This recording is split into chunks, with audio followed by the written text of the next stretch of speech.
Chapter 5 The Sentence. The next morning was grey and rainy. Shylock felt that it was the last day of his life. The atmosphere of the courtroom was very gloomy. The crowd hated Shylock, but nobody wanted him to be killed. When the Duke walked in, everyone became very quiet. "Most people understand mercy," said the Duke at last. "It seems that you, Shylock, don't understand it.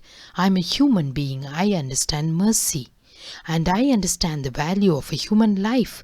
In the spirit of mercy, I forgive you. I will spare your life. I must punish you, though. If I don't, maybe other people will act like you. You must give a half of your money to Antonio and the other half to the city of Venice." Antonio was always a generous man.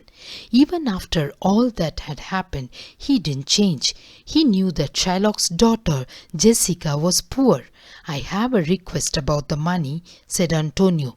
"What is your request?" asked the Duke. The court became quiet again. The crowd leaned forward to hear. "I want to give Shylock's money to his daughter, and I want him to put Jessica back in his will.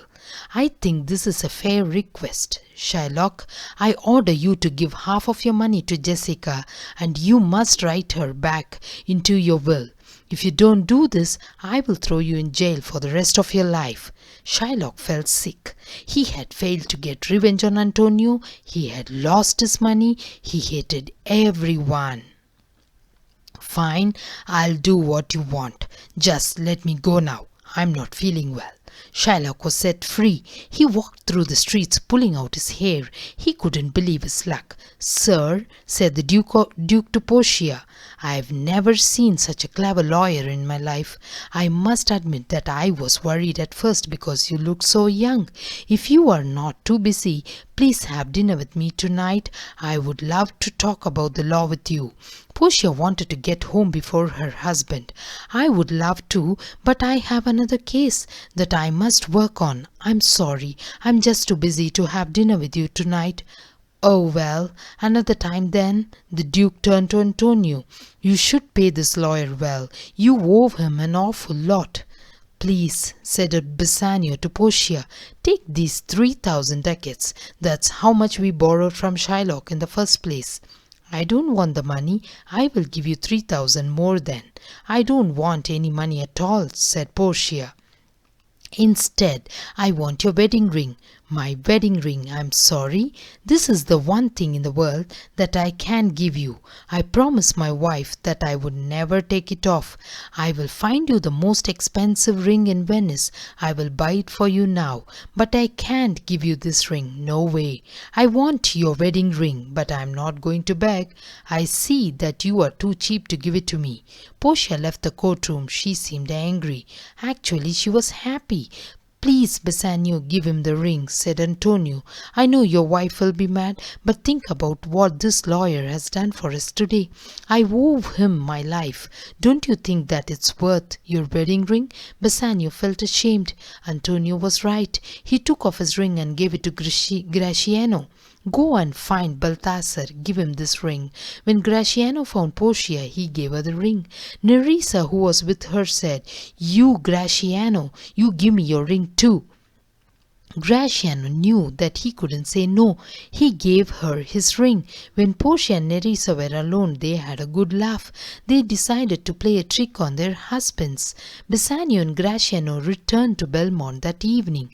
They found their wives waiting for them. They kissed their wives. For a moment, everyone was very happy to be gathered again. Then the women started yelling at them. "Where's your wedding ring?" cried Portia. "You gave our wedding rings to another woman?" screamed Nerissa. "Please believe us," said Bassanio. "We gave our rings to 2 young lawyers. The lawyers saved the life of my best friend. They said that they wanted our wedding rings as payment.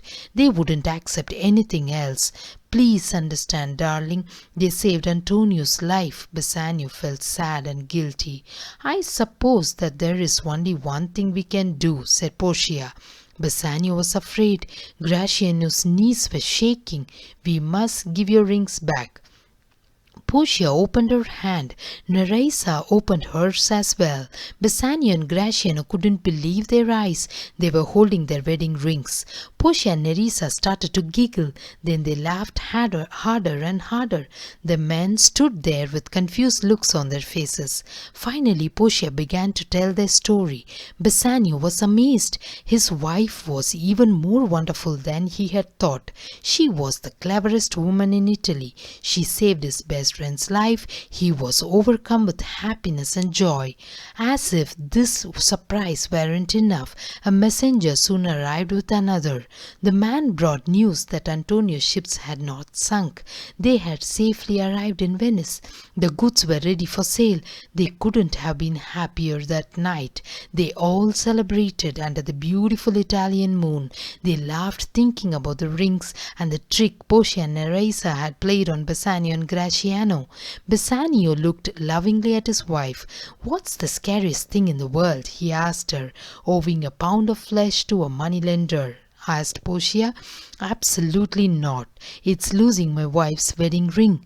Bassanio never took off his ring again. The end.